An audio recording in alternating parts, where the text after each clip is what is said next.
Channel நண்பர்களுக்கு வணக்கம். நாய்கள் அப்படின்னாவே அவர்களுக்கு பொறாமை குணம் ரொம்ப அதிகம் அப்படிங்கிற மாரி பல வீடியோக்கள் நம்ம பார்த்துருக்கோம். அதே மாரி தான் இந்த வீடியோலயும் நீங்க பார்க்க போறது, நான் என்னோட பண்ணையில இருக்கிற வான்கோழிய நான் கொஞ்சுறேன். இது எப்படியோ என்னோட ரோசி பார்த்துட்டா. பார்த்ததுக்கப்புறம் அவளால ஏத்துக்கவே முடியல.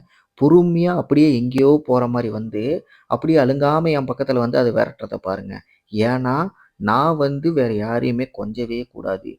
எப்பவுமே இவள மட்டும் தான் கொஞ்சணும். இவள மட்டும் தான் தடவி குடுக்கணும். வேற எந்த விதமான பிரீடையுமே, அனிமலையுமே நான் தொடக்கூடாது. ஏன்னா, நான் என்னோட பண்ணையில வான்கோழி வளர்க்குறேன், நாட்டுக்கோழி வளர்க்குறேன், வாத்து வளர்க்குறேன், அதே மாரி டிஸ்கோ கோழி வளர்க்குறேன். இந்த 4 பிரீடுமே பார்த்தீங்க அப்படின்னா, அழகா, கியூட்டா ஏதாவது ஒரு விதத்தில ரசிக்கிற மாரி தான் இருக்கும். அந்த சமயத்தில நான் ராட்வைலரும் வளர்த்துக்கிட்டு இருக்கும்போது, இவள ரொம்ப பாசமாவே, அதிகமா செல்லம் குடுத்து வளர்த்துட்டேன். அதனால இவ அதிகமா என்ன பண்ணுவான்னா, இவள தவிர நான் வேற யார கொஞ்சினாலும் ஏத்துக்கவே மாட்டா. எப்படியோது ஒண்ணு அவைங்கள டார்கெட் பண்ண ஆரம்பிச்சுருவா. யாரையுமே தாக்குனதும் இல்ல, கடிச்சதும் கிடையாது. ஆனா, டார்கெட் பண்ணான்னா, சில சமயத்துல அவளுக்கு அந்த கோவம் தீர்ற வரைக்கும் தொரத்திக்கிட்டே இருப்பா. ஏதாவது ஒரு விஷயத்துல அவைங்கள நோண்டிக்கிட்டே இருப்பா. கம்முனே இருக்க மாட்டா. அந்த மாரி தான் இவ பண்ணுவா. இப்ப நீங்க பார்க்குற இந்த வான்கோழிய கூட, இந்த சம்பவம் முடிஞ்சதுக்கப்புறம், அவள எங்கேயுமே போறதுக்கு விடாம ஒரே இடத்துல உட்கார வச்சு, ஒரு வழி பண்ணிடுச்சு அந்த வான்கோழிய.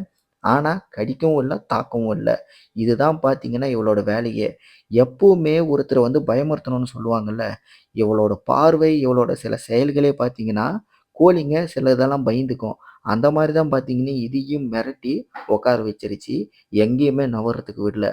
ஏன்னா, நான் அந்த வான்கோழிய கொஞ்சிட்டேனாமா. அப்பன்னா பார்த்துக்கங்க, இவளுக்கு எந்த அளவுக்கு பொறாம அதிகம் அப்படின்ட்டு.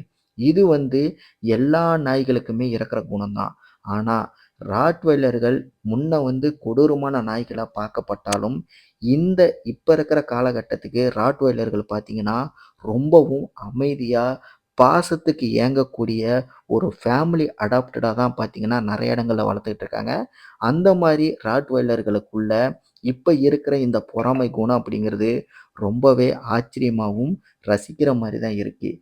இதே மாரி ராட்வைலர் சம்மந்தப்பட்ட வீடியோக்கள் நீங்க பார்க்கணும் அப்படின்னா, மறக்காம நம்மளோட சேனல சப்ஸ்கிரைப் பண்ணுங்க. ஏன்னா, இன்னும் நெறைய வீடியோக்கள் ராட்வைலர் பத்தி போடப் போறோம். அதனால ராட்வைலர் சம்மந்தப்பட்ட எந்த சந்தேகங்கள் உங்களுக்கு இருந்தாலும், எத நீங்க கேட்கணும், தெரிஞ்சுக்கணும்னு நெனைச்சாலும், கீழ கமெண்ட்ல சொல்லுங்க. எனக்கு தெரிஞ்ச விஷயங்கள் கண்டிப்பா நான் உங்களுக்கு சொல்றேன். அடுத்த வீடியோல உங்கள சந்திக்கிறேன். நன்றி, வணக்கம்.